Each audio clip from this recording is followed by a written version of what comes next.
I'm standing in the hallway of Grady Memorial's ICU, staring at my mother through a glass window, and I can't breathe.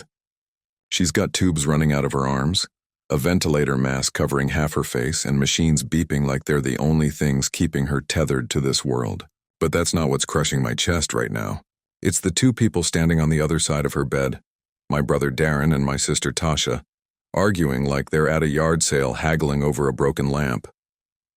"I'm not paying for half of this," Tasha says, her arms crossed tight across her chest. "I got my own bills, Darren. You think I'm made of money?" Darren laughs, but there's no humor in it. "Oh, that's rich coming from you. You just bought a new car last month, Tash. Don't play broke with me. That's my money.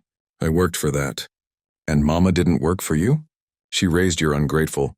I push through the door and the argument dies like someone cut the power. They both turn to look at me and I see it in their faces, surprise, guilt, maybe a little fear. Good, they should be scared. "Marcus," Darren says, trying to smile. "Man, why the hell am I hearing about Mama from Miss Gloria?" My voice comes out low, controlled, but my hands are shaking. Why did I have to get a call from a neighbor telling me my own mother collapsed 3 days ago, and nobody thought to pick up the phone? Tasha shifts her weight, looking anywhere but at me.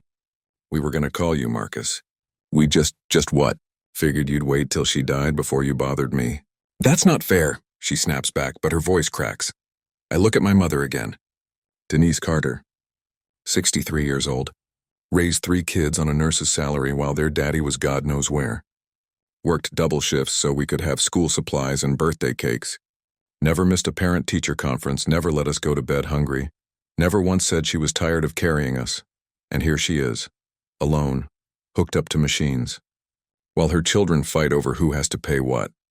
I drove 3 hours from Columbus with nothing but a duffel bag and a rage so deep I thought I'd crash the car. I called my boss, told him I didn't know when I'd be back. I left everything, my apartment, my tools, my routine, because when Miss Gloria's shaky voice came through my phone saying, "Baby, your mama's in bad shape," I knew exactly what I had to do. I always know what I have to do. That's the problem. That's been the problem my whole life. I'm the one who shows up. I'm the one who fixes things. And I'm done pretending that's normal. What city are you watching this from? Drop it in the comments. I want to know who's riding with me on this one. Let me take you back to where this whole mess really started, because you need to understand something. This didn't happen overnight. This has been building for years, like rust eating through metal you can't see until the whole thing collapses. My name is Marcus Carter. I'm 38 years old and I fix cars for a living in Columbus, Georgia, about 100 miles south of Atlanta. I've got my own bay at Turner's Auto Shop, been there 12 years. I'm good at what I do, real good. People trust me because when I say I'll fix something, it gets fixed. No shortcuts, no excuses. That's how Mama raised me. Mama, Denise Carter. If you met her, you'd like her immediately. She's got this way about her. Warm, soft-spoken, always sees the best in people even when they don't deserve it. She's got these deep brown eyes that crinkle when she smiles, and even now at 63, with her hair going gray and those thin braids she keeps neat, she's still the most beautiful woman I've ever known. Not because of how she looks, but because of who she is. She was an LPN, licensed practical nurse for 25 years at a clinic in West End. She'd come home smelling like antiseptic and exhaustion, kick off her shoes by the door and still make us dinner, still help with homework, still ask about our days like she hadn't just spent 10 hours on her feet dealing with other people's pain. Our father? Carlton Carter left when I was 12, Darren was 8, and Tasha was 3. Just up and disappeared one Tuesday morning. Mama never spoke badly about him, not once. But I remember the way her shoulders sagged that first week, like someone had cut the strings holding her up. Then she straightened her back, tightened her jaw, and kept going. That's what she does. She keeps going. So I learned to be like her. Responsible. Steady. The man of the house, even though I was just a kid. I got my first job at 14, bagging groceries at Kroger. Gave Mama most of the money. She cried the first time I did it, told me I didn't have to, but I knew better. I could see the bills stacking up on the kitchen counter. I could hear her on the phone late at night, asking for extensions, promising she'd pay. Darren and Tasha, they were younger. They don't remember the same things I do. They don't remember the eviction notice taped to our door that Mama ripped down before they woke up. They don't remember her selling her own mother's jewelry just to keep the lights on. They got the easier version of our childhood because Mama and I made sure of it. That's the thing nobody tells you about being the oldest. You don't get to be a kid as long. You grow up fast and then everyone expects you to keep being the grown-up forever. Darren's 34 now. He's got charm for days. Smooth talker, easy smile, always got a scheme brewing. He does odd jobs mostly. Handyman work, sometimes DJing parties, whatever pays cash under the table. He's got a good heart, I think, but he's allergic to commitment. Can't hold a job more than 6 months. Can't hold a relationship more than 6 weeks. Mama always makes excuses for him. He's still finding himself, she says. I say he's still running from himself. But nobody asked me. Tasha's the baby at 29, and she spent her whole life trying to prove she's not. She works at a boutique in Buckhead. High-end clothes, expensive clientele. She's always dressed like she's got somewhere important to be, even if she's just going to Walmart. Hair done, nails done, everything done. She's proud, defensive, quick to argue. I think she resents me because Mama always held me up as the example. Why can't you be more like Marcus? I heard Mama say that to her once when Tasha was 16 and failing algebra. Tasha didn't speak to me for a month. I moved to Columbus about 10 years ago. Got a job, got an apartment, tried to build something of my own. But I never really left Atlanta. Not in the way that counts. I came back every month to check on Mama. Brought groceries, fixed things around the house, sat with her on the porch, and listened to her talk about church and the neighbors and how Darren was doing better, and Tasha was going through something. I sent her money too. Not a lot, I don't have a lot, but enough to help with her diabetes medication, enough to cover the water bill when she mentioned it was high. She never asked. I just did it. Because that's what you do for the person who gave you everything.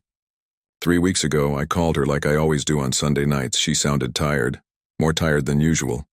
You okay, Mama? I asked. Oh, baby, I'm fine. Just a long week. My sugar's been acting up a little, but I'm managing. You taking your insulin? Yes, Marcus, I'm taking it. You eating right? Boy, stop worrying about me.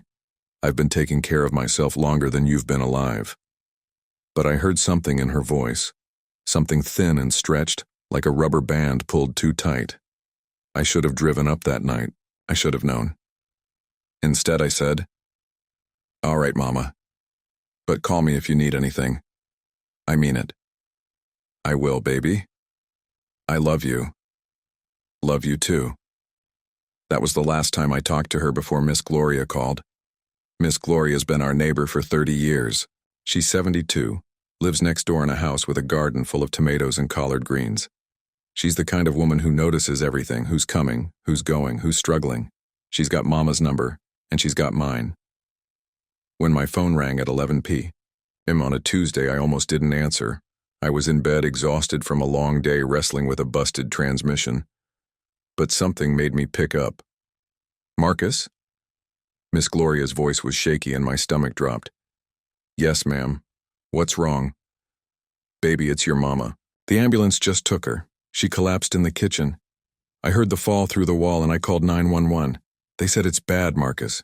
They said her blood sugar was over 500. My whole body went cold. Where are they taking her? Grady Memorial. Baby, you need to come. What about Darren? Tasha? Are they? I called them too. They said they were coming. I hung up, threw on clothes, grabbed my keys, and hit the road. 3 hours. I drove 3 hours in the dark, gripping the steering, wheel so tight my knuckles went white, praying to a God I wasn't sure I believed in anymore. Please don't take her, not yet, not like this. I got to Grady Memorial at 2:30 in the morning. The hospital was quiet in that eerie way hospitals get at night, fluorescent lights buzzing, the smell of bleach and sickness, a TV in the waiting room playing infomercials to nobody. I went straight to the front desk, told them I was Denise Carter's son, and waited while the nurse checked her computer with agonizing slowness. She's in the ICU, the nurse said finally. 4th floor. But visiting hours, I don't care about visiting hours. That's my mother. She looked at me, really looked at me, and something in my face must have told her not to argue. "Fourth floor," she repeated. "Check in at the nurse's station." I took the elevator up, heart hammering in my chest. The ICU was dimly lit, all hushed voices and beeping monitors. I checked in with another nurse, a young black woman with kind eyes who told me Mama was stable but critical.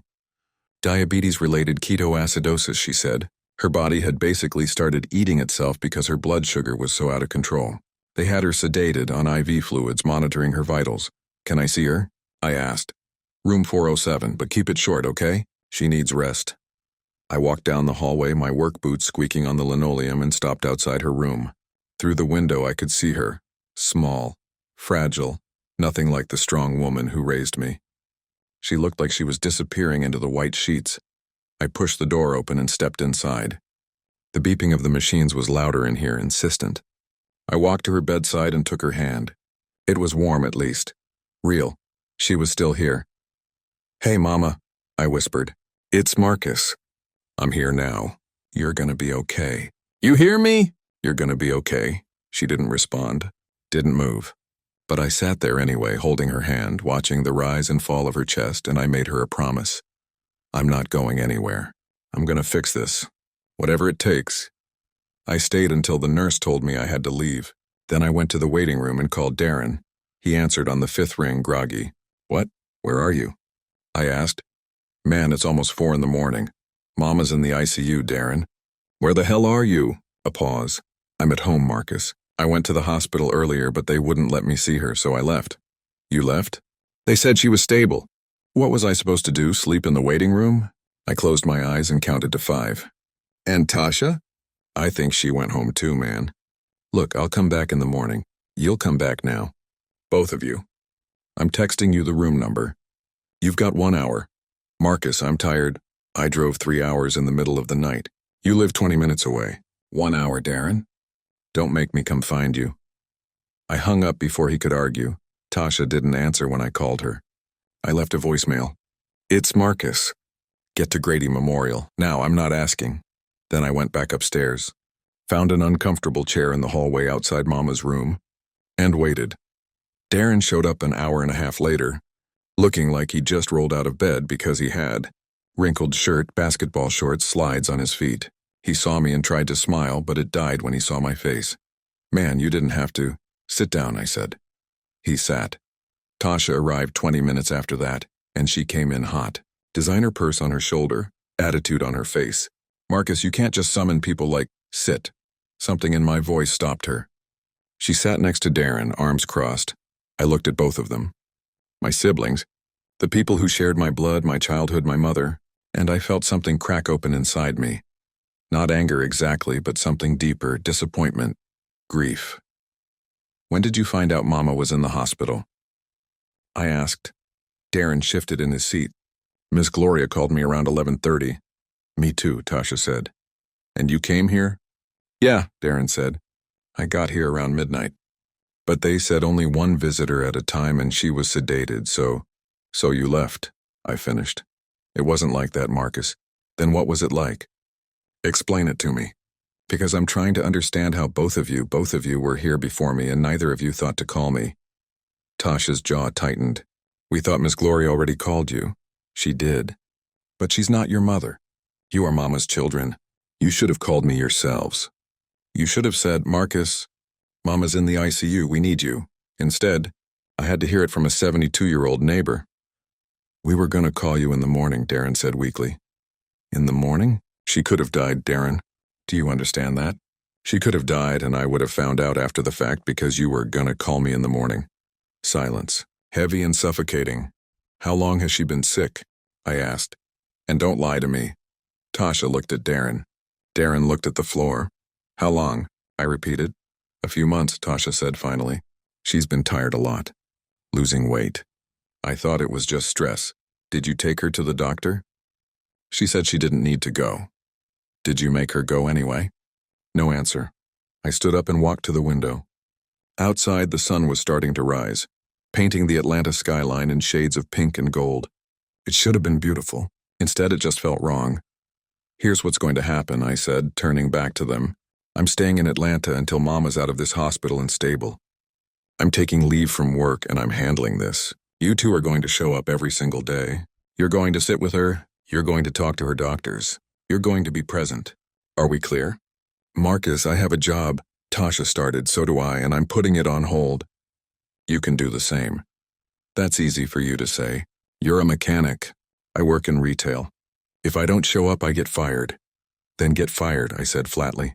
Because if Mama dies while you're folding sweaters at some boutique, you're going to have to live with that for the rest of your life. Is that what you want? Her eyes filled with tears, but she didn't answer. Darren cleared his throat. Marcus, man, I hear you. But you gotta understand, we've been dealing with this. We've been here, have you? Because from where I'm standing, it looks like you've been avoiding this. Both of you. You live in the same city as her. You could check on her every day if you wanted to, but you don't. You wait until it's a crisis, and even then you half-ass it. That's not fair, Tasha said, her voice breaking. Fair? You want to talk about fair? Mama gave up everything for us, everything, and what did we give her? I send money. I visit once a month. What do you do? They didn't answer. Because they knew. They knew I was right. I sat back down, suddenly exhausted. Look, I'm not trying to fight with you. I'm really not. But this can't keep happening. We can't keep acting like someone else is going to take care of her. We're all she's got. So either we step up or we admit we're failures as children. Your choice. The hallway was silent except for the beeping monitors and the quiet shuffle of nurses changing shifts. Finally, Darren spoke. All right, I'll be here. Tasha nodded, wiping her eyes. Me too. Good, I said. Now go home. Get some sleep. Be back here by 10. They left and I stayed. Because that's what I do. I stay. Over the next 2 days, a routine developed. I slept in my car in the hospital parking garage, went inside to use the bathroom and wash my face in the sink, and spent every possible minute in or near Mama's room. The nurses started recognizing me, offering me coffee, telling me I should go home and rest. I thanked them and stayed anyway. Mama was still sedated. The doctors said her body needed time to recover from the ketoacidosis. They were monitoring her kidney function, her heart, her breathing. Everything was precarious.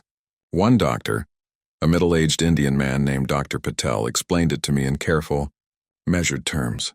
Your mother's condition is serious. Mr. Carter, the ketoacidosis caused significant stress on her organs. We're doing everything we can, but the next 48 hours are critical. She's a fighter, though. Her vitals are improving. When will she wake up? I asked. We'll start reducing the sedation tomorrow. If her body responds well, she should regain consciousness within 24 hours after that. And then? And then we assess. She'll need close monitoring, dietary changes, medication adjustments. This was a wake-up call, Mr. Carter. If she doesn't make significant lifestyle changes, this will happen again, and next time she might not be so fortunate. I nodded, absorbing the weight of his words. I understand. Thank you, Doctor. Darren and Tasha came every day like they promised, but their visits were different from mine. They'd sit for an hour, stare at their phones, make awkward small talk with the nurses, and then leave. They didn't know what to do with the silence, with the waiting, with the reality of seeing Mama so vulnerable. I understood, in a way. It's easier to avoid hard things than to face them, but understanding didn't mean I had patience for it. On the third day, Tasha and I were alone in Mama's room. She was sitting in the chair by the window scrolling through Instagram, while I stood at Mama's bedside adjusting her blanket. Do you remember when Mama used to make us pancakes on Saturdays? I said suddenly. Tasha looked up, surprised. What, pancakes? Every Saturday morning. She'd make them from scratch, let us help mix the batter. You'd always sneak chocolate chips when she wasn't looking. A small smile tugged at Tasha's lips. I forgot about that. You'd eat like 6 pancakes and then complain that your stomach hurt. Mama would just laugh and say, I told you to slow down, baby girl. Tasha's smile faded. Why are you bringing this up, Marcus? Because I don't think you remember who she is. I think you've spent so much time being mad at her for expecting things from you that you forgot. She's the reason you're even here. She's the reason any of us made it. I'm not mad at Mama, Tasha said defensively. Then why do you act like spending time with her is a chore? I don't. You do. You come here, you sit for an hour, and you leave like you're checking off a box. Visited Mom in hospital, done. What's next? Tasha stood up, her voice rising. You don't know what it's like, Marcus. You moved away. You get to swoop in once a month, be the hero, and then leave. I'm here. I see her all the time. I hear her comparing me to you. She doesn't. She does. Marcus is so responsible. Marcus has his life together. Why can't you be more like Marcus? I've heard it my whole life. So excuse me if I don't want to sit here and pretend everything's perfect. I stared at her, and for the first time I saw past the attitude and the defensiveness. I saw a younger sister who'd spent her whole life feeling like she wasn't good enough. And maybe, just maybe, I'd played a part in that. Tasha, I said quietly, Mama loves you. She's proud of you. She talks about you all the time, about your job, about how strong you are, about how you remind her of her own mother. If she ever compared you to me, it's because she wants you to see what I see, that you're capable of anything. But that doesn't mean she thinks you're less than me. It just means she sees your potential. Tasha's eyes filled with tears again. You don't get it. You've always been the golden child. You don't know what it's like to be the disappointment. You're not a disappointment, then why do I feel like one? I didn't have an answer for that. So I just walked over to her and pulled her into a hug. She resisted for a second, then collapsed against my chest, sobbing. I'm scared, Marcus, she whispered. I'm so scared she's not going to wake up. She will, I said, even though I wasn't sure. She's going to wake up. And when she does, we're going to do better. All of us. We stood there for a long time. Two siblings holding on to each other in a room that smelled like antiseptic and fear, while our mother slept on, unaware of the cracks forming and the bridges being rebuilt. Later that afternoon, I was in the cafeteria grabbing a sandwich when Darren found me. We need to talk, he said, sliding into the seat across from me. About? Money, I put my sandwich down. What about it? The hospital bills, Marcus. Mama doesn't have insurance that covers all this. The ICU, the treatment, the medications, it's going to be expensive. Like really expensive. How expensive? I talked to the billing department. They're estimating at least 60, 70,000, maybe more. The number hit me like a punch to the gut. 60,000. Minimum. I rubbed my face with both hands. Okay, we'll figure it out. She's got some savings, right? Darren looked uncomfortable. Not really. What do you mean, not really? I mean, she's basically broke, Marcus. She's got maybe $3,000 in her checking account. That's it. What about her retirement? She worked for 25 years. She cashed it out. I froze. She what? She cashed out her retirement. About 2 years ago. Why the hell would she do that? Darren wouldn't meet my eyes. She had some debts. What kind of debts? I don't know all the detail. Darren, what kind of debts? He sighed, leaning back in his chair. Okay, look. A few years ago, she co-signed a loan for someone. It went bad. She ended up responsible for it. She cashed out her retirement to pay it off. My blood ran cold. Who did she co-sign for? Darren was quiet. Darren. Who? Me, he said finally. She co-signed for me. I don't remember standing up. I don't remember my hands curling into fists. But suddenly I was on my feet and Darren was too, backing away from the table. Marcus, let me explain. You, I said, my voice shaking. You did this. You bankrupted our mother. It wasn't like that. Then what was it like, Darren? Please enlighten me. How does a grown man convince his 60-year-old mother to co-sign a loan, default on it, and let her pay for it with her retirement? I was going to pay it back. He said, his voice rising to match mine. I had a business idea, Marcus. A real one. I just needed capital. A business idea? Which one? The food truck that never happened? The landscaping company that lasted 3 months? The DJ equipment you sold on Craigslist 6 weeks after you bought it? That's not fair. None of this is fair. Mama worked her whole life so she could retire with dignity, and you took that from her. Do you understand that? She's in that ICU bed right now because she's been working herself to death trying to recover from your mistake. People in the cafeteria were staring now, but I didn't care. How much? I demanded. How much was the loan? $40,000, Darren said quietly. $40,000. Jesus Christ, Darren. I didn't know she'd cash out her retirement. She didn't tell me. Because she was protecting you. Like she always does. Like she's done our entire lives. I wanted to hit him. I wanted to hit him so badly my hands were trembling. But I didn't, because I knew deep down that Mama would forgive him. She always did. And if I wanted to honor her, I had to find a way to do the same, even if it took me a long time to get there. Get out of my sight, I said. Marcus, I said get out. He left. I sat back down, put my head in my hands, and tried to breathe. An older black woman at the next table leaned over. "You all right, baby?" "No, ma'am," I said honestly. "But I will be," she nodded. "Family's hard, but they're all we got. Don't forget that." I thanked her and left the cafeteria, my sandwich forgotten. That night I couldn't sleep in my car like usual. My mind was racing, churning through numbers and possibilities. 60,000 in medical bills minimum, 3,000 in Mama's account, which meant we needed $57,000. I had maybe 12,000 in savings. I could liquidate everything, my savings, my retirement, sell my car if I had to. But that still wouldn't be enough. I needed to talk to the hospital about payment plans, maybe apply for financial assistance, maybe start a fundraiser, though the thought of asking strangers for money made my stomach turn. But more than that, I needed to understand exactly what Mama's financial situation was, because if Darren had torpedoed her once, what else didn't I know? The next morning I drove to Mama's house in West End. I hadn't been inside since I arrived in Atlanta. I'd gone straight to the hospital and stayed there. Now standing in front of the small brick house where I grew up, I felt a complicated mix of nostalgia and dread. The yard needed mowing. The paint on the shutters was peeling. The mailbox was overflowing. I used my key Mama had given me 1 year ago and stepped inside. The house smelled like her. Like shea butter and vanilla candles and something I couldn't name but knew was just Mama. The living room was neat but worn, furniture from the 90s, family photos on the walls, a Bible on the coffee table open to Psalms. I went to the kitchen, where Miss Gloria said Mama had collapsed. There was a dried coffee stain on the linoleum, and I realized with a sick feeling that it was probably from when she fell. I cleaned it up, then started searching. In the small office nook off the kitchen, I found her filing cabinet. Inside were folders labeled in her neat handwriting: medical, bills, insurance, taxes. I pulled out the bills folder and started reading. Electric bill, 2 months overdue. Water bill, past due. Credit card statement, balance of $8,000. Another credit card, $6,000. A medical bill from last year, $4,000, sent to collections. My hands were shaking again.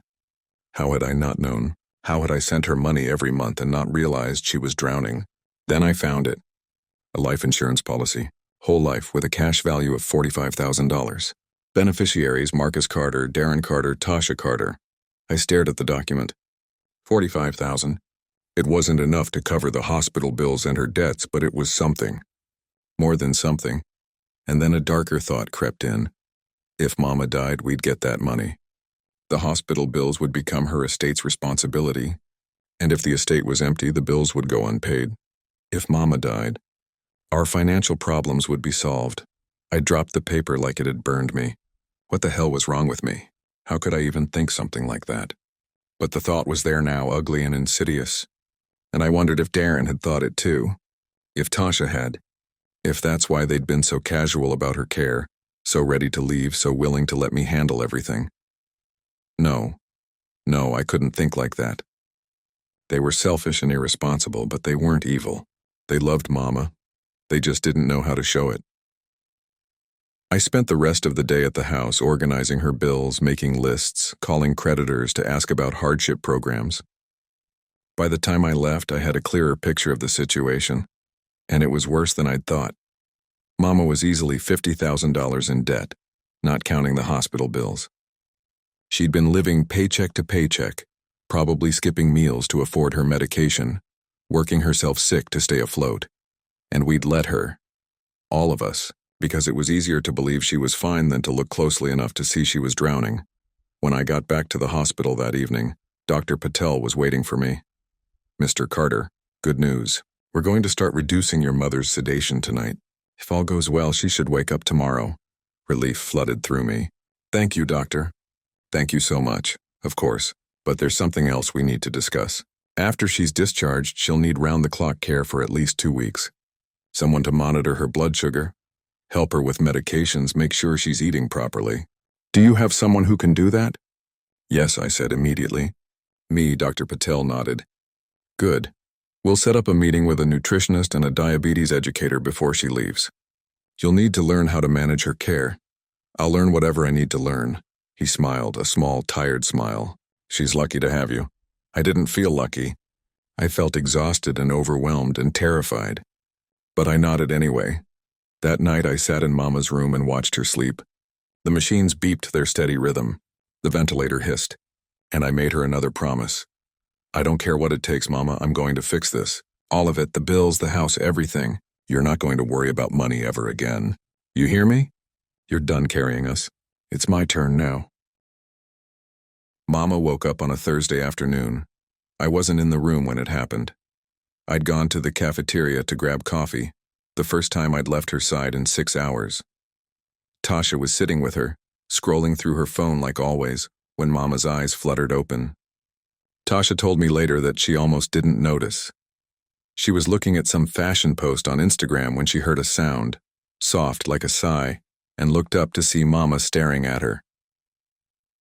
By the time I got back to the room, Mama was fully awake. Confused, weak, but awake. The ventilator mask was off. A nurse was checking her vitals. Tasha was standing in the corner crying. Mama, I said, rushing to her bedside. Her eyes found mine, and I saw recognition there. Relief. Love. Marcus. She whispered, her voice hoarse and thin. Baby? I took her hand, careful not to disturb the IV line. I'm here, Mama. I'm right here. What happened? Where am I? You're in the hospital. You collapsed, but you're okay now. You're going to be okay. She closed her eyes, absorbing this. When she opened them again, there were tears. I scared you. Yeah, I admitted. You did. I'm sorry, baby. Don't apologize. Just focus on getting better. She looked past me to Tasha, who was still crying in the corner. Come here, Tasha. Tasha came hesitant, and Mama reached for her hand too. Don't cry, baby girl, I'm all right. I was so scared, Mama, Tasha said, her voice breaking. I thought we lost you. Can't get rid of me that easy, Mama said with a weak smile. Then her eyes searched the room. Where's Darren? He'll be here soon, I lied. Truth was, I hadn't called him. After our fight in the cafeteria, I couldn't bring myself to, but Mama didn't need to know that. Over the next few days, Mama's strength returned slowly. The doctors were pleased with her progress. Her blood sugar stabilized, her kidney function improved. They started talking about discharge plans, but Mama wasn't the same. There was something in her eyes now, a tiredness that went deeper than physical exhaustion. Like she'd looked into the darkness and come back changed. One night, when it was just the two of us, she finally said what was on her mind.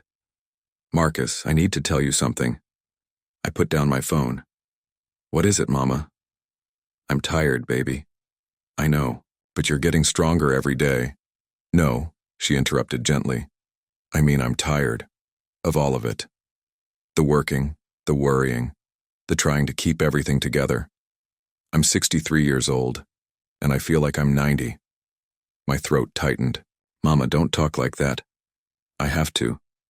Because you need to hear it. She shifted in the bed, wincing slightly.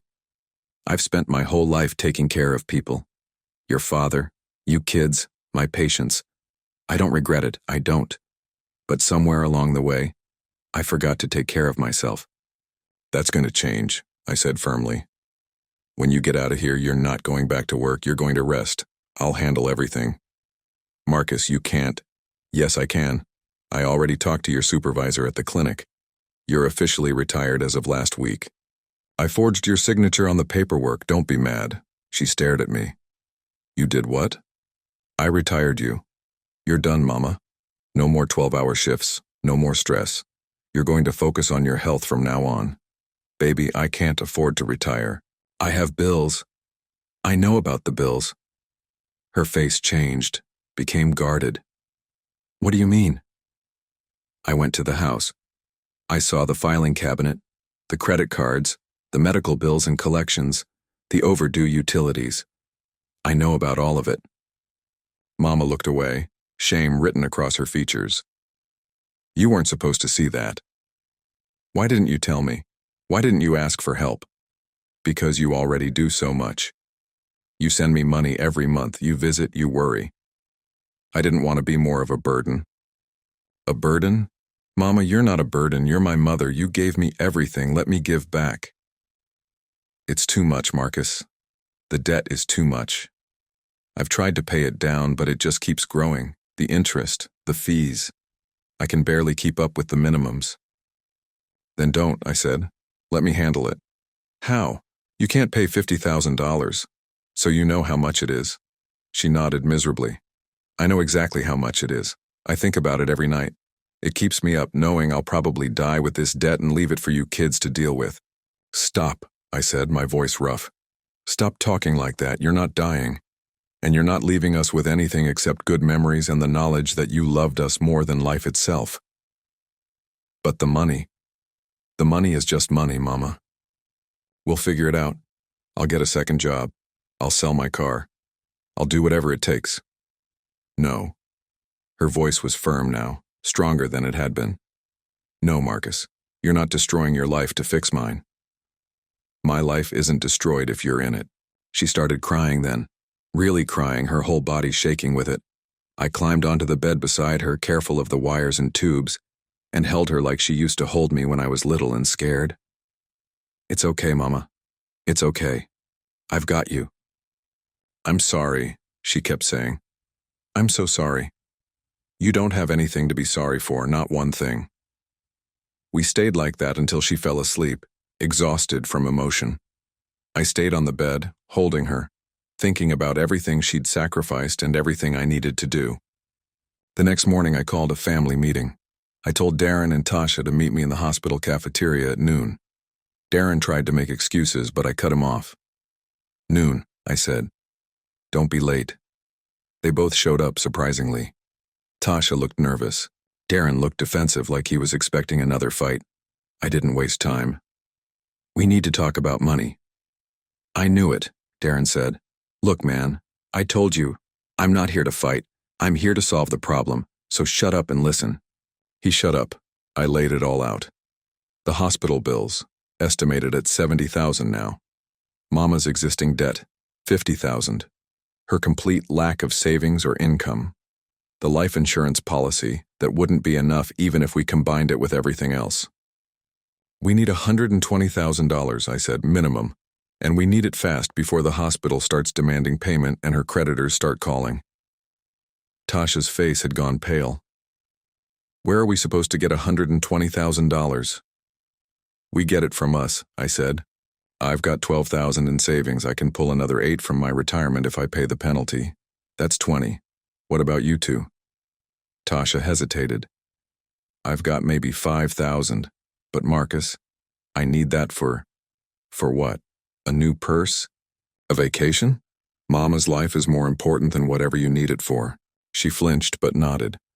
Okay, $5,000. We both looked at Darren. I don't have any savings, he said quietly. None? I'm living paycheck to paycheck, man. I've got maybe $300 in my account right now. What about your equipment, your DJ stuff? I sold most of it. Your car? It's a piece of junk, maybe worth $2,000. I did the math in my head. 20 from me, 5 from Tasha, 2 from Darren's car. 27,000. We were still 93,000 short. We could do a GoFundMe, Tasha suggested. People do those all the time for medical bills. Maybe, I said. But it's not guaranteed and it takes time. What about a loan? Darren asked. With what collateral? Mama's house is probably worth $150,000, but she still owes $80 on the mortgage. That's only $70 in equity, and no bank is going to give us a home equity loan when she has no income. We sat in silence, the weight of the impossible crushing us. Finally, I said what I'd been thinking since I found that life insurance policy. There's one other option. They looked at me. The life insurance, $45,000. We could borrow against it. You can do that? Tasha asked. Yeah, most whole life policies let you take out loans against the cash value. The interest is usually lower than a credit card. We could borrow the full 45, combine it with what we have and use it to negotiate with the hospital and her creditors. Offer lump sum settlements for less than what's owed. Darren was nodding slowly. That could work. It could, I agreed. But it means reducing Mama's death benefit. If something happens to her, we'll get less money. The words hung in the air, ugly and necessary. I don't care about the death benefit, Tasha said quietly. I care about her being alive. Me too, Darren said. Then we're agreed. I'll contact the insurance company tomorrow. I spent the rest of that day working out the details. I called the insurance company, started the loan application process. I called the hospital billing department and asked about settlement options. I called each of Mama's creditors and explained the situation. She was in the ICU, she had no income. We were trying to settle. Most of them were surprisingly sympathetic. A few agreed to settlement terms right there on the phone, 50 cents on the dollar if we could pay within 30 days. The hospital was trickier, but the financial counselor said they had hardship programs and would work with us. By the end of the day, I had a plan. It wasn't perfect, but it was possible. We could do this. We could actually do this. That night, I told Mama what we were doing. I expected her to argue, to tell us not to sacrifice for her. But instead, she just cried again and said, "Thank you, baby. Thank you. You don't have to thank me, Mama. This is what family does." She squeezed my hand. I raised you right. You raised all of us right. We just forgot for a while. Mama was discharged from the hospital on a Monday morning, 10 days after she'd been admitted. Dr. Patel gave us a thick folder of instructions, medication schedules, dietary restrictions, blood sugar monitoring, warning signs to watch for. It was overwhelming, but I absorbed every word. "Remember, Mr. Carter," he said as we prepared to leave, "the next few months are critical. Your mother needs to make significant lifestyle changes, diet, exercise, stress management, and she needs someone to help her stay accountable." "She's got me," I said. "I know she does. That's the only reason I'm comfortable discharging her." We wheeled Mama out in a wheelchair, hospital policy, and I helped her into my car. She moved slowly, carefully, like she was relearning how to inhabit her own body. The sunlight made her squint. "Too bright?" I asked. "No," she said softly. "It's beautiful." I didn't think I'd see it again. The drive to her house was quiet. She looked out the window at familiar streets, familiar buildings, like she was seeing them for the first time. When we pulled into her driveway, she started crying again. "I'm home," she whispered. "Yeah, Mama, you're home." I'd spent the previous day cleaning and preparing. The house was spotless. I'd bought groceries, diabetic-friendly foods, fresh vegetables, lean proteins. I'd organized her medications in a pill organizer, labeled by day and time. I'd moved a comfortable chair into her bedroom so I could sleep near her. Tasha and Darren were already there, waiting on the porch. That had been my one requirement, that both of them be there when Mama came home. They'd agreed without argument. "Welcome home, Mama," Tasha said, hugging her gently. Darren hugged her too, and I saw tears in his eyes. "Good to have you back." We got her settled in her bedroom. She was tired from the short trip, so she lay down to rest while we gathered in the kitchen. "I'm staying here," I announced. "Full-time until she's stable." "For how long?" Tasha asked. "However long it takes. 2 weeks, 2 months, I don't care. My boss understands. I've got savings to cover my rent in Columbus. What about us?" Darren asked. "What do you need from us?" I was surprised he asked. Pleasantly surprised. "I need you to visit. Every day, if possible. Even if it's just for an hour. She needs to see that we're all here for her. And I need you to follow through on the money situation. Tasha, I need that $5,000 by the end of the week. Darren, I need you to sell your car and give me whatever you get for it." "Done," Tasha said. Darren hesitated, and I saw the wheels turning in his head. His car was his freedom, his independence. But finally he nodded. "Okay, I'll post it online today." "Good, and one more thing, both of you need to apologize to her." "For what?" Tasha asked defensively. "For not being there. For making her feel like she had to handle everything alone." "For the loan that bankrupted her," I said, looking at Darren. "For the comparing and the competing and the resentment," I said, looking at Tasha. "She needs to hear that we're sorry, and she needs to believe it." They both looked uncomfortable, but they nodded. Over the next few days, I fell into a routine. I woke up at 6, checked Mama's blood sugar, helped her take her morning medications. I made breakfast, scrambled eggs with vegetables, turkey bacon, whole wheat toast. She complained that everything tasted too healthy, but she ate it. After breakfast, we'd sit on the porch. She'd drink her coffee, black now, no sugar, and watch the neighborhood wake up. Miss Gloria would wave from next door. The mailman would stop to chat.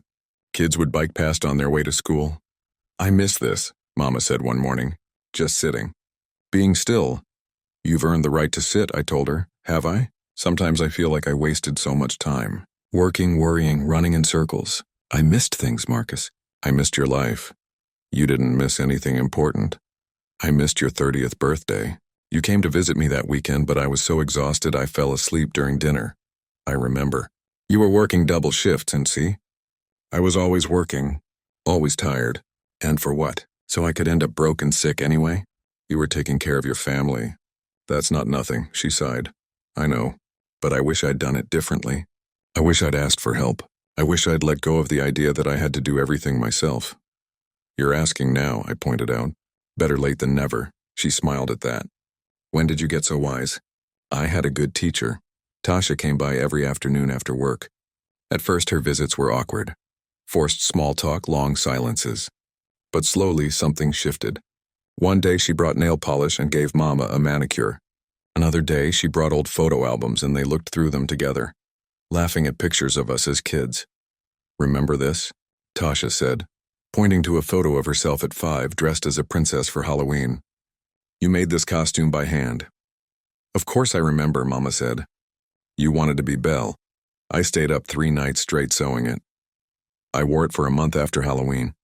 Refused to take it off. You slept in it. I had to sneak it off you after you fell asleep so I could wash it." They both laughed, and I saw something heal between them in that moment. Some old wound closing. Darren's visits were different. He came in the evenings always bringing something, flowers, magazines, a milkshake from her favorite place, which I had to confiscate because sugar. He'd sit with her and tell her stories about his day, his friends, his plans. "I'm thinking about going back to school," he said one night. "Maybe get certified in HVAC or something. Steady work, good money." Mama's face lit up. "That's wonderful, baby. You'd be good at that." "Yeah, maybe." He looked down at his hands. "Mama, I need to say something." "What is it?" "I'm sorry." "For the loan." "For putting you in that position. I was selfish and stupid and His voice cracked. "I almost killed you." "Darren, no." "Yes," he insisted. "You cashed out your retirement because of me. You worked yourself sick because of my mistake. And I'm sorry, Mama, I'm so sorry." Mama reached for his hand. "Baby, listen to me. Yes, you made a mistake, but I made the choice to help you. I'd make it again. That's what mothers do. We give everything for our children even when it costs us. But it shouldn't cost you your life. It didn't. I'm still here, and you're going to do better. I know you are." Darren hugged her, and I saw him crying into her shoulder like he was a little boy again. 1 week turned into 2. Mama's health improved steadily. Her blood sugar stabilized. Her energy returned. The doctor cleared her to start gentle walks around the neighborhood, but the financial situation was still a weight on all of us. The insurance loan had come through, $45,000. Combined with our contributions, we had about $72,000. It was enough to settle most of Mama's debt and make a significant payment to the hospital. But we were still short. I'd been avoiding thinking about it, but one night, lying awake on the chair in Mama's room, I made a decision. I was going to sell my apartment in Columbus. It wasn't much, a 2-bedroom in a working-class complex, but I owned it outright. My grandmother had left me $20,000 when she passed, and I'd used it as a down payment, then paid it off over 10 years. It was probably worth $80,000, maybe $90,000 now. If I sold it, I could clear Mama's debt completely, cover the hospital bills, and still have a little left over for her living expenses. I'd have to start over, rent again, rebuild my savings, but so what? Mama had started over more times than I could count. I could do it once. The next morning I called a real estate agent in Columbus. "I want to sell my place," I said. "Fast. How quickly can you make it happen?" "Depends on the market and the price. If you're willing to price it competitively, I could have it sold in 30 days. Do it." I didn't tell Mama. I didn't tell Darren or Tasha. I just did it. Because that's what you do when you love someone. You don't ask if you should. You just do what needs to be done. 3 weeks after Mama came home from the hospital, something unexpected happened. Darren got a job, a real job, full-time with benefits. A friend of a friend owned an HVAC company and needed someone to train as an apprentice. Darren applied, interviewed, and started the following Monday. He showed up at Mama's house that evening grinning like a kid on Christmas. "I got it," he said. "I actually got it." Mama cried happy tears.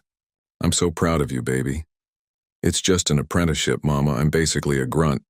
But the pay's decent and they'll train me to get certified. In 2 years, I could be making real money." "2 years is nothing," she said. "You stick with this, you hear me?" "I will. I promise." I clapped him on the shoulder. "Good for you, man. Really." He looked at me and I saw something different in his eyes. Determination. Hope. "I'm gonna make this right, Marcus. The money I owe Mama, the mess I made, I'm gonna fix it." "I know you will," and I believed him. Maybe it was naive, but I believed him. Tasha had her own breakthrough around the same time. She'd been stressed about work, about her boss writing her for taking time off to visit Mama. One day she came by and announced she'd quit. "You quit?" I said, surprised. "I quit," she confirmed. "I'm done letting people treat me like I'm disposable. I've got skills. I've got experience. I'll find something better." "That's the spirit," Mama said. "In the meantime, I'm going to help you, Mama. I'll come by every morning, help Marcus with your care. He shouldn't have to do this alone." I was shocked. "Tasha, you don't have to." "Yes, I do. You've been carrying all of us for too long, Marcus. Let me help." So that's what she did. Every morning she'd show up at 8 and stay until noon. She'd help Mama with exercises, keep her company, run errands. She was good at it too, patient, attentive, gentle. One day while Mama was napping, Tasha and I sat on the porch drinking sweet tea. "I'm sorry," she said suddenly. "For what?" "For resenting you. For being jealous. You were right. Mama's proud of me. But I spent so long thinking she wasn't that I couldn't see it." "Tasha, no, let me finish. You're a good man, Marcus. You're the best of us. And I'm grateful you're my brother." I didn't know what to say to that, so I just pulled her into a side hug. "You're not so bad yourself, little sis. The money from my apartment sale came through at the end of the month.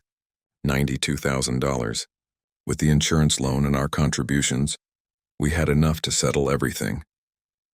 I spent a full day on the phone, negotiating final settlements with creditors, arranging payment with the hospital. By the time I hung up the last call, I was exhausted but relieved. "It's done," I told Mama that evening. "Every bill, every debt paid. You're free." She looked at me, eyes wide. "All of it?" "All of it, but how? Where did you get the money?" "I sold my place in Columbus." "You what?" She tried to sit up in bed, but I gently pushed her back. "Marcus, no. That was yours. You worked so hard and you worked harder. For me. For all of us. This is just me returning the favor. But you're home. Home is wherever you are, Mama. The apartment was just a place. You're my home." She was crying again, but this time they were tears of gratitude, of relief. "I don't deserve you, baby." "Yeah, you do. You deserve so much more than I could ever give you." That night I slept better than I had in weeks. The weight I'd been carrying, the worry, the fear, the responsibility had lifted. Mama was healthy. The bills were paid. My family was pulling together. We were going to be okay. The next morning, Mama woke me up earlier than usual. "Marcus, get up.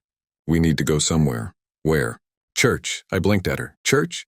Mama, you just got out of the hospital." "I know. And I need to thank God for bringing me through it." "Get dressed. We're going to Sunday service," so we went to church. All of us, Mama, me, Darren, Tasha. We sat in the pew where Mama had sat every Sunday for 30 years, and we listened to Pastor Williams preach about gratitude and second chances. When he called for testimony, Mama stood up. I tried to stop her, worried she'd overexert herself, but she waved me off. "I need to say something," she told me. Then she turned to the congregation. "Some of you know I was in the hospital recently. Some of you prayed for me. All of you loved me. And I'm here today because God heard those prayers and because my children refused to give up on me." She looked at us, tears streaming down her face. "I raised 3 beautiful children. I didn't always do it right. I made mistakes. But they turned out to be the kind of people who show up when it matters, the kind of people who sacrifice for family, the kind of people who love with action, not just words." The church murmured, "Amen." "So I want to say thank you," Mama continued, "to God, to this community, and to my babies. Marcus, Darren, Tasha, I love you more than life itself, and I'm going to spend the rest of my days making sure you know it." She sat down and the church erupted in applause. Pastor Williams was crying. Half the congregation was crying. I was crying. After service, people swarmed us. Miss Gloria hugged me so tight I thought she'd crack a rib. Other neighbors brought food, offered help, told stories about Mama's kindness over the years. "Your Mama's a saint," one elderly man said to me. "She helped my wife when she was sick. Came by every day, brought soup, sat with her. Never asked for nothing in return." "That's just who she is," I said, "and you're just like her," he replied. "Apple don't fall far from the tree." We stayed at church for hours, soaking in the love, the community, the reminder that we weren't alone in this. On the drive home, Mama reached over and squeezed my hand. "Thank you for bringing me back to life." "Baby," she said, "I didn't do anything special, Mama." "Yes, you did. You showed up. That's everything." 2 months after Mama came home from the hospital, we had a family dinner. Not because anyone was sick or there was a crisis, but just because. Just to be together. Darren cooked. He'd been taking lessons from Mama, learning her recipes. He made her famous smothered chicken, collard greens, cornbread. Tasha brought dessert from a bakery, sugar-free, for Mama. We sat around the table where we'd eaten thousands of meals as kids, and for the first time in years, it felt whole. "I have an announcement," Darren said halfway through dinner. We all looked at him. "I signed up for classes. I'm getting my HVAC certification, and I'm moving into my own place next month. Nothing fancy, just a studio. But it's mine and I'm paying for it with my own money." Mama beamed. "I'm so proud of you, baby." "Me too," I added. "And I meant it. I have news too," Tasha said. "I got a new job. Management position at a boutique in Midtown. Better pay, better hours. And I'm enrolling in community college. Going to get my associate's degree in business." "Look at you," Mama said, reaching across the table to squeeze her hand. "Growing up. Finally, right?" Tasha laughed. They both looked at me. "What about you, Marcus? What's your news?" I'd been dreading this conversation. "I'm moving back to Atlanta." Mama's eyes widened. "What?" "I already gave notice to my boss in Columbus. I'm transferring to a shop here in the city. I found a place to rent in East Point, close enough to check on you, far enough to give you space." "Marcus, you don't have to do that." "Yes, I do. I spent 10 years living far away, convincing myself you'd be fine without me. I was wrong. You need me here, and honestly, I need to be here." Mama started crying for what felt like the millionth time in 2 months. "You're giving up your whole life." "I'm not giving up anything. I'm gaining everything that matters. You, Darren, Tasha, this is my life. This is what I want." Darren raised his glass of sweet tea. "To family." "To family," we echoed, clinking our glasses. After dinner, Darren and Tasha left, and I helped Mama clean up the kitchen. We worked in comfortable silence, the kind that only comes from years of knowing someone. "You know what I realized?" Mama said as she dried a plate. "What's that?" "I spent my whole life trying to be strong for you kids, trying to be the rock you could lean on, but I forgot that rocks can crack too, that even strong people need support. You've got support now. You've got us." "I do," she agreed, "and it's not what I expected. I thought being a good mother meant never showing weakness, never asking for help. But maybe it means showing my children that it's okay to be human, to struggle, to lean on the people who love you. You taught us that, Mama, just by being you." She set down the dish towel and turned to face me. "Marcus, I need to ask you something. Anything. Are you happy?" The question caught me off guard. "What do you mean?" "I mean, are you happy? With your life, with your choices? Because you've sacrificed so much for me, for this family. I need to know that you're not just surviving, that you're actually living." I thought about it. Really thought about it. "I'm happy, Mama. I'm exactly where I need to be." "You're sure?" "I'm sure." She hugged me then, and I realized how much smaller she felt than she used to. How fragile, how human. "I love you, baby," she whispered, "more than you'll ever know." "I love you too, Mama." That night, after she'd gone to bed, I sat on the porch by myself. The neighborhood was quiet except for crickets and the distant sound of traffic. The air smelled like honeysuckle and summer coming. I thought about everything that had happened. The late-night call from Miss Gloria, the drive to Atlanta in the dark, finding my siblings arguing over money while Mama lay unconscious, the bills, the debts, the impossible decisions. I thought about selling my apartment, moving back home, starting over at 38, and I realized something. I wasn't starting over. I was starting right. For so long, I'd been the responsible one, the fixer, the one who showed up. But I'd also been the one who left, who kept himself at a distance, who convinced himself that sending money once a month was the same as being present. It wasn't. Being present meant being there for the small moments, not just the crises. It meant Sunday dinners and porch sitting and knowing when someone was struggling before they collapsed in their kitchen. It meant showing up, not because you had to, but because you couldn't imagine being anywhere else. My phone buzzed. A text from my buddy Jerome back in Columbus. "You really leaving us, man? Not gonna be the same without you." I typed back, coming home, finally. Inside the house, I could hear Mama moving around, probably getting a glass of water.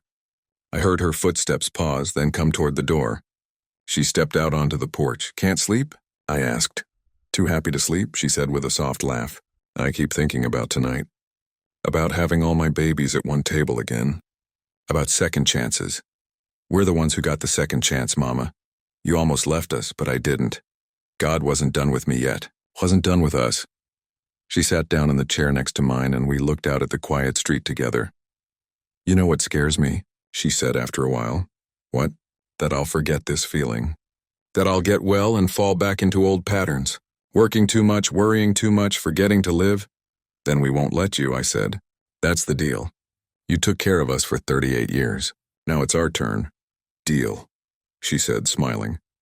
We sat there until past midnight, just being. Just existing in the same space, breathing the same air, grateful for the same thing. Each other.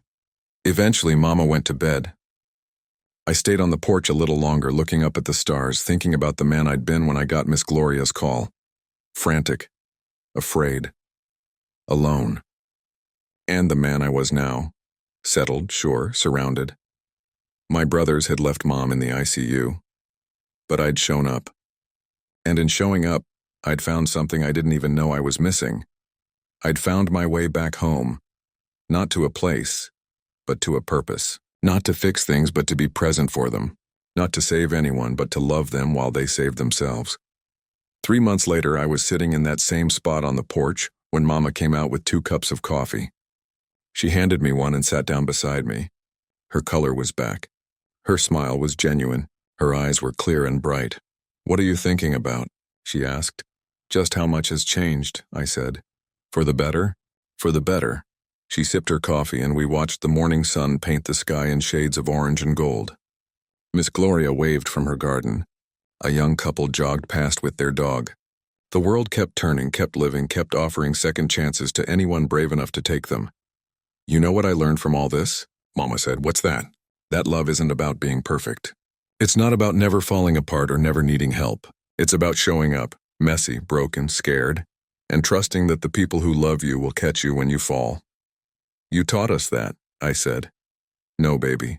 You taught me. You showed me what it means to love with your whole heart, even when it costs you everything. You showed me that being strong doesn't mean carrying the weight alone. It means knowing when to ask your family to help you carry it." I felt my throat tighten. "I just did what you would have done." "Exactly," she said, smiling. "You became who I raised you to be, and that's all a mother can hope for." Darren pulled up then in a truck from his HVAC company. He'd been officially hired after his apprenticeship. He hopped out waving. "Morning. I brought breakfast tacos." Tasha's car pulled up right behind him. She got out wearing business casual, looking confident and put together. "Sorry I'm late. Traffic was insane." "You're not late," Mama called out. "We're just early." They came up onto the porch and suddenly it was full of voices and laughter and the smell of coffee and tacos and family. We ate together, teasing each other, telling stories, planning the week ahead. At one point, I looked around at all of them. Mama healthy and happy, Darren employed and purposeful, Tasha confident and growing, and I felt something settle deep in my chest. Peace. Not the absence of struggle, but the presence of meaning. The knowledge that we were all right where we needed to be, doing exactly what we were meant to do, taking care of each other. Later that morning, after everyone had left for work or errands, Mama and I sat alone on the porch one more time. "You know what the doctor said at my checkup yesterday?" she asked. "What?" "He said I'm doing better than patients half my age. Said whatever I'm doing, keep doing it." "That's great, Mama. It's because of you, Marcus. Because you refused to give up on me when it would have been easier to let me go. I couldn't let you go. You're my mama, and you're my son. The best son a woman could ask for. She paused, her voice getting thick with emotion. When I was in that hospital bed, unconscious, I could hear voices.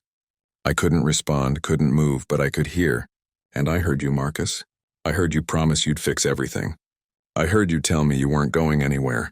My vision blurred. You heard that? Every word. And that's when I knew I had to fight. Because you needed me to. Because my babies weren't done needing their mama. We'll always need you, Mama. I know, she said, squeezing my hand. And I'll always be here. As long as God gives me breath, I'll be here. But now I know something else too. What? I know that when my time comes, not now but someday, you'll be okay. All of you. Because I raised you right. I raised you to love fiercely, to show up courageously, to take care of each other no matter what. That's my legacy. Not the money I didn't have or the things I couldn't give you.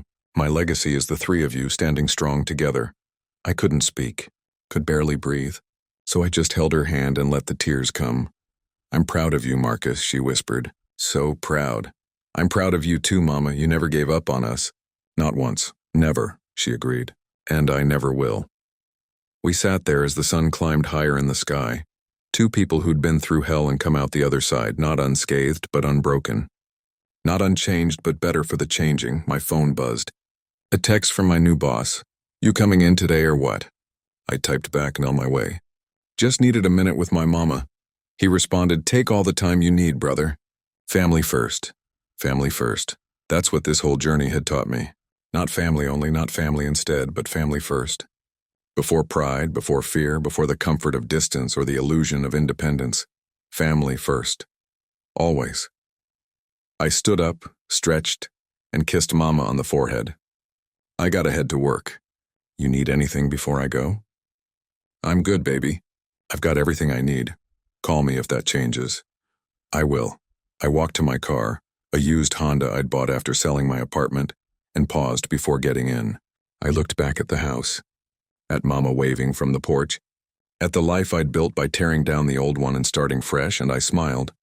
Because this messy, imperfect, beautiful thing we'd created from crisis and love and sheer determination, this was worth everything I'd given up.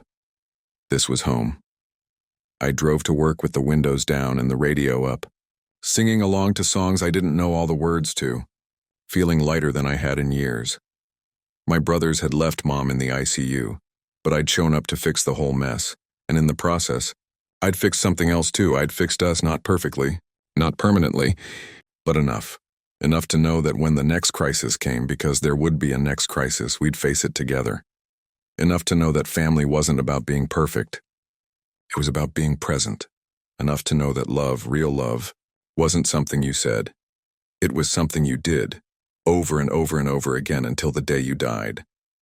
And even then, if you did it right, it would live on in the people you loved, in the way they showed up for each other, in the way they carried your legacy forward. That's what Mama had given us, and that's what I would give to whoever came after me, the gift of showing up, the gift of love in action, the gift of being exactly where you're needed, exactly when you're needed there, no matter what it costs, because some things are worth the cost, some people are worth everything. And family is worth it all.